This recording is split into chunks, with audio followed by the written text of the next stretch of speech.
Yeah, excited about how the guys played this past week. Looking forward to the opportunity to improve this week.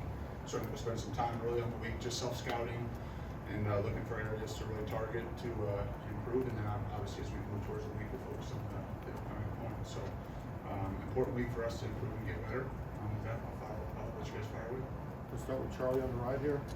Yeah, hey coach, just want to ask about Kendrick Law. I know he doesn't have a ton of touches so far, but just how important is what he does without the ball to the offense? I thought he played fantastic in the game.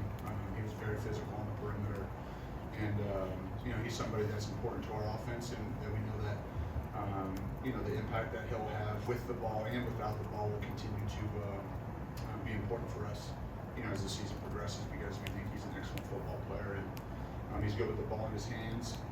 What I think is special about him, in addition to that, is just he's exceptional without the ball, which is really the making of a great football player, which we think he is.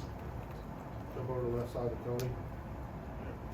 What have you seen from the offensive line in terms of protection, and how encouraged are you, especially with the introduction of Caden Proctor in this game? I thought the protection was outstanding in the game this past week for sure. And I think that certainly showed. I think when you look at the pocket and the space that Jalen had to throw the football, I thought it was excellent, and I thought they dominated the line of scrimmage in the run game as well. I thought our guys up front played really well in the game. We can play better. There were some moments where the execution can improve, the fundamentals, the technique, but as far as to this point, they certainly played their best in the game this past Saturday. Then left side of Joe. Coach, in the middle of the game, y'all went touchdowns on 3 out of 4 drives, but the drive that you went 3 and out, it was after the 18 plays from Wisconsin. How difficult was that?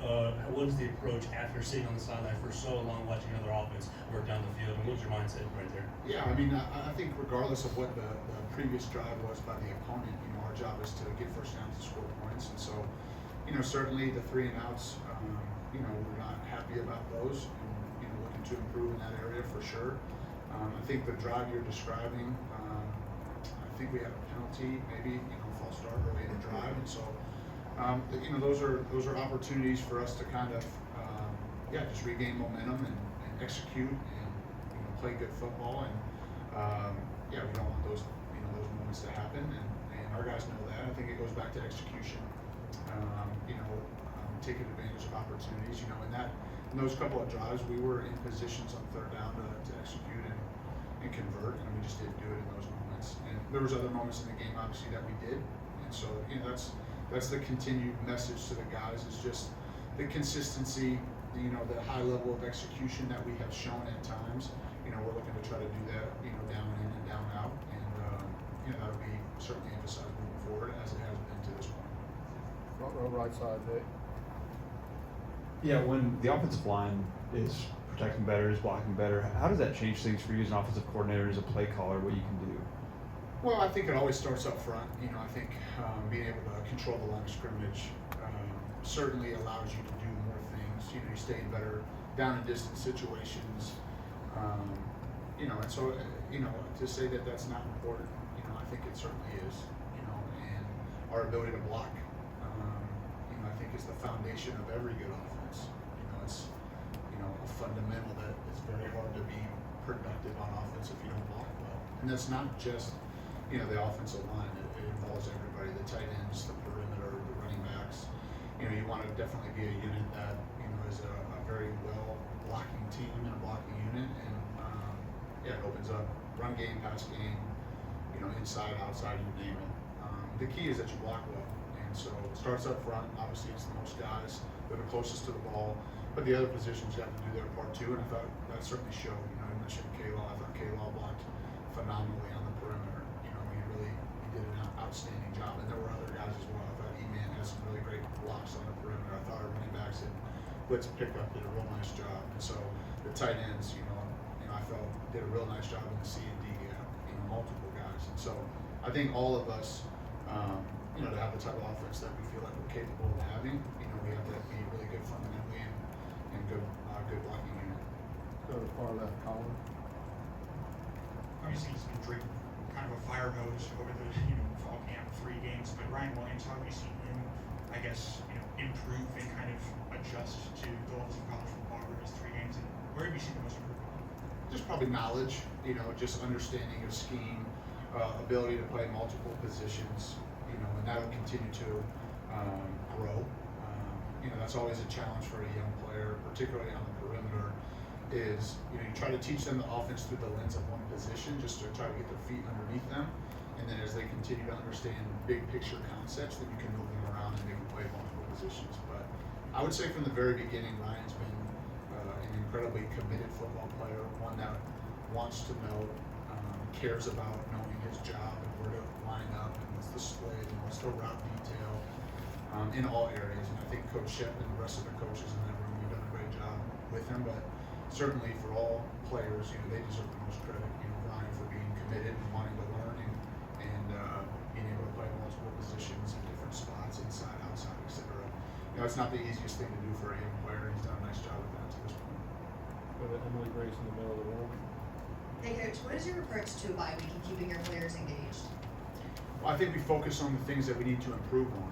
You know, I think there's plenty. You know, and so that's what, you know, that's going to show up each and every week where you have good moments and then things that you got to improve on. And so I don't think, you know, this group is one that's focused, that's hungry, that cares a whole bunch, that loves football. And so I'm not concerned about the engagement of the group. You know, I would expect it to be fully. You know, we use the word intentional. You know, in a week like this is whether it's your rest, your recovery, your preparation, you know, fundamentals, whatever it may be. Each player may be a little bit different. Each player, you know, can best maximize this week a little bit different. And so I think the challenge to them is to be intentional with that, with whatever area that they need to improve on. Back left, Steven. Coach, could you talk about just the comfort level that Jeremy Bernard brings to Jalen Muro and the whole wide receiver room, especially on the touchdown late in the first half? Yeah, I think you know, that play, probably the best word to describe it would be trust.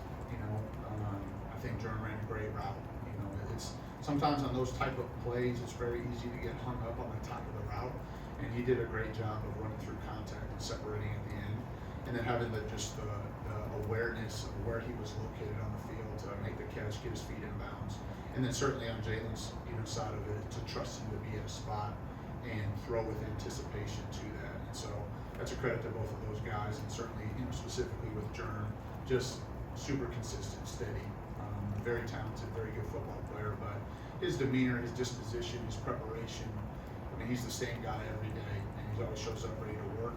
And yeah, we're all excited about Jern and thankful that he's here. Go back to the middle of the room, Kurt, you have a question?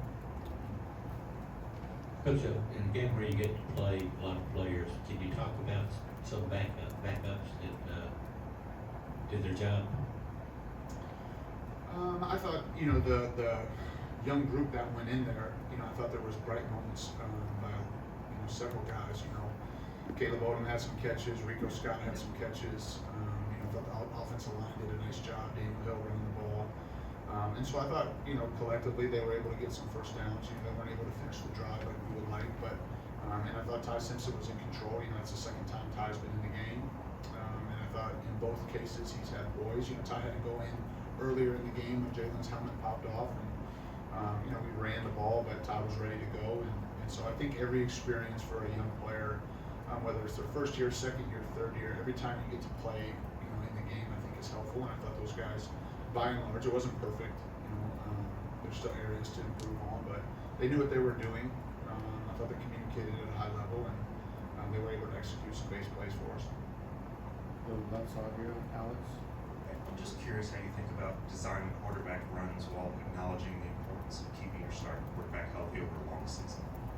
Well, I think there's the balance there, right? Is when do you utilize them? Where's the ball potentially being ran? You know, I typically, you know, just the location of the run. You know, what's the risk reward and what's the situation? You know, quarterbacks, you know, you have the ball in your hand, you get hit hard in the pocket too.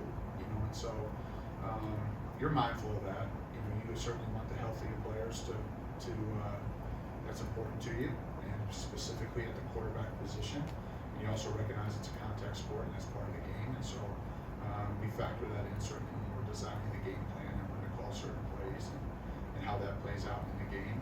Sometimes it's week to week, sometimes it's based on your opponent.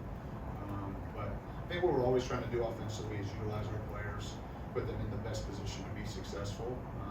So that's what we're focused on. Katie? You want to talk before the season about the right tackle battle was going to go into the season, and obviously you had some health issues to start the year. We saw in the third quarter of this game, Logan and Gino came in for a few series with the first team. What was kind of the reason behind that? Was that to get them some opportunities with the first team, or fresh legs, or what? I think because they earned it, and I think that's really our approach. Is we're going to play the players that deserve to play, and they have earned it throughout the week of preparation, and not just just day to day, but also what they've done, over the course of spring practice and fall camp. And I think both those guys, Gino and Logan, have earned the opportunity to play in the game because of what they've done in practice. And so that'll continue to be the case moving forward, whether it's at the offensive line position, the tight ends, running backs, receivers. We're going to continue to give guys opportunities to play in the game that have earned it in practice. And that's the message to them. And so practice is important. How you perform and play on a Tuesday, on a Wednesday matters. And it gives coaches confidence to put you in the game. And we want to play as many players as we can because of the duration of the season. And we talk about the health of players and the depth that was required to get through the season that we're looking at. And so those guys earned it, and they deserve an opportunity to play the game. Let's finish up with Travion. Hey, Coach. The SEC pointed out that Jalen Milroe was tied for the most TDs by SEC player in the first 3 games over the last 20 seasons. And that's just a testament to his versatility in both through the air and through the ground. Can you just talk about how he's been able just to be decisive in both areas, as a passer and as a runner through the first 3 games? What you're looking for him just to grow through as the season progresses, going into Bible, going into conference play as well? Yeah, I think certainly a credit to Jalen, but I also would credit the players around him that have done a nice job. And I know he would do the same. All those opportunities for him to have production. There's been other players involved in those plays that have done a nice job, and certainly, Jalen in those moments, finding a way to get in the end zone, finding the open receiver, throwing the ball accurately. Those have been certainly quality plays by him, and the best thing about Jalen is he's always trying to improve, and our job as coaches is to identify those things. He comes in every Sunday with a list of things that he's already seen, and so that communication between, our staff and him, to help him improve and point out areas where he did a nice job, where there's improvement from one week to the next, and also pointing out the areas where we still got to grow and get better. I told him this 2 days ago. That's going to be the case for him the rest of his football playing career. You're always trying to improve. You're always identifying areas where you need to work on. Each opponent presents different challenges, different certain types of schemes or coverages or pressures or whatever it may be. And so that's the fun part.